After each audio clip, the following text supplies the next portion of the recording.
नमस्कार दोस्तों, मेरा नाम है आकाश शर्मा। सबसे पहले आप लोगों को स्वतंत्रता दिवस की हार्दिक शुभकामनाएं। आज मैं बात करने वाला हूं भारत और पाकिस्तान की। 1947 में भारत और पाकिस्तान दोनों एक साथ आजाद हुए थे। दोनों के पास अपनी अपनी जमीन, लोग और सपने थे, लेकिन शुरुआत के हालात अच्छे नहीं थे। भारत में गरीबी बहुत थी, उद्योग धंधे कम थे और पढ़ाई लिखाई का स्तर भी सिर्फ 12% था। पाकिस्तान भी बहुत अच्छा नहीं था, लेकिन उनके पास कराची जैसा बड़ा बंदरगाह और कुछ उपजाऊ जमीन थी। अच्छा, फर्क ये था कि भारत को आजादी मिली मेहनत करने और आगे बढ़ने के इरादे से साथ, जबकि पाकिस्तान को मिला सिर्फ एक नया नक्शा और एक पुराना एजेंडा, भारत से नफरत करने का। भारत को उस वक्त समझ आ गया था कि सिर्फ नफरत से पेट नहीं भरता, लेकिन पाकिस्तान ये बात 69 साल बाद भी नहीं समझ पाया। अच्छा, आजादी के बाद भारत ने अपने पैरों पे खड़े होने की कोशिश शुरू की। पहले सरकारों ने उद्योग लगाने पर, स्कूल खोलने, खेती सुधारने पर काम किया। भारत ने 5 साल की योजना बनाई, बड़े बड़े डैम बनाए, बिजली सिंचाई के प्रोजेक्ट शुरू किए। 1960 के दशक में जब हरित क्रांति आई और भारत खाने के लिए विदेशों पर निर्भरता जो उसने बिल्कुल कम कर दी, यहाँ तक कि बंद कर दिया। और वही पाकिस्तान ने उसी समय विदेशी मदद पर जीना शुरू कर दिया।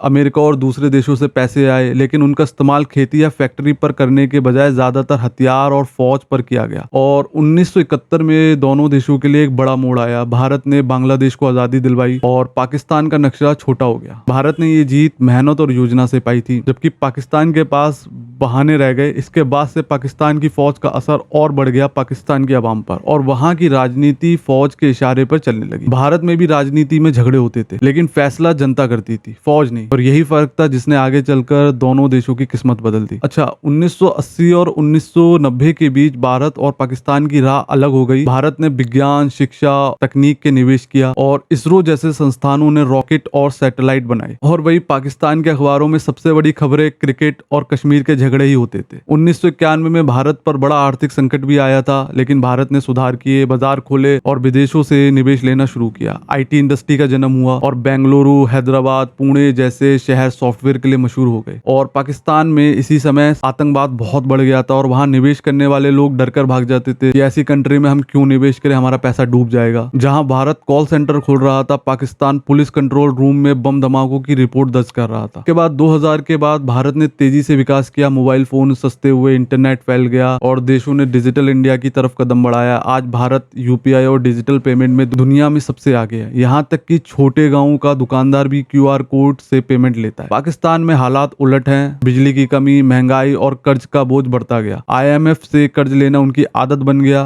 और एक तरफ जहां भारत चंद्रयान और मंगलयान भेज रहा था, दूसरी तरफ पाकिस्तान अपने प्रधानमंत्री को भी कुर्सी पर ज्यादा दिन टिकाकर नहीं देख पा रहा था। भारत ने अपनी अर्थव्यवस्था को धीरे धीरे 5वीं सबसे बड़ी अर्थव्यवस्था बना दिया है और अभी साल 2024-25 में भारत की जीडीपी करीब $4 ट्रिलियन के आसपास है, जबकि पाकिस्तान की जीडीपी सिर्फ $350 बिलियन से भी कम है। मतलब भारत की अर्थव्यवस्था पाकिस्तान से करीब 11 गुना बड़ी है। भारत के पास दुनिया की तीसरे सबसे बड़ी स्टार्टअप इकोनॉमी है। पाकिस्तान में स्टार्टअप शुरू होने से पहले ही फंडिंग रुक जाती है। भारत के लोग मंगल ग्रह की यात्रा के सपने देख रहे हैं और पाकिस्तान में लोग रोज की दाल रोटी के दाम से परेशान है। जब पढ़ाई लिखाई में भी फर्क साफ है। भारत की जो साक्षरता यानी कि लिटरेसी रेट है वो 77% से ज्यादा है, जबकि पाकिस्तान का जो लिटरेसी रेट है वो 60% से भी कम है। और भारत के पास आईआईटी, आईआईएम और एम्स जैसे संस्थान दुनिया में नाम कमा रहे हैं। पाकिस्तान में अच्छे कॉलेज हैं, लेकिन वहां से निकलने वाले टैलेंट को जो है विदेशों में जाना पड़ता है, क्योंकि देश में नौकरियां कम है। और भारत दुनिया को डॉक्टर, इंजीनियर और वैज्ञानिक दे रहा है। पाकिस्तान दुनिया को ज्यादातर क्रिकेटर और ड्रामा एक्टर दे रहा है। अगर मैं बात करता हूँ सेना की ताकत में, तो उसमें जमीन आसमान का फर्क। भारत की सेना दुनिया की चौथी सबसे बड़ी सेना है और अपने हथियार खुद बनाती है। पाकिस्तान की सेना ज्यादातर हथियार जो है वो बाहर से खरीदती है और कई बार पुराने हथियार भी इस्तेमाल करती है। भारत रक्षा निर्यातक बना रहा है, पाकिस्तान रक्षा आयातक बना रहा है। और अगर आप दोनों का भविष्य देखें तो भारत 2047 तक एक डेवलपमेंट कंट्री बन चुका होगा और उसका वो लक्ष्य भी है। और अगर मैं पाकिस्तान के भविष्य की बात करूं तो ये तभी सुधरेगा जब वो नफरत की राजनीति छोड़कर विकास पर ध्यान देगा, लेकिन उनकी आदतें देखकर ये उम्मीद कम ही लगती है। और ये बिल्कुल साफ है कि भारत ने मेहनत, शिक्षा और तकनीक पर भरोसा किया और पाकिस्तान ने झगड़े, उधार और बहानों पर। भारत ने दुनिया में इज्जत बनाई है, पाकिस्तान ने बस मीम्स में अपनी जगह बनाई। फर्क यह है कि भारत ने आगे देखा, पाकिस्तान ने पीछा, और समय हमेशा आगे वालों का साथ देता है, पीछे वालों का नहीं। तो दोस्तों, आप लोगों का क्या सोचना है प्लीज कमेंट में जरूर बताएं। धन्यवाद।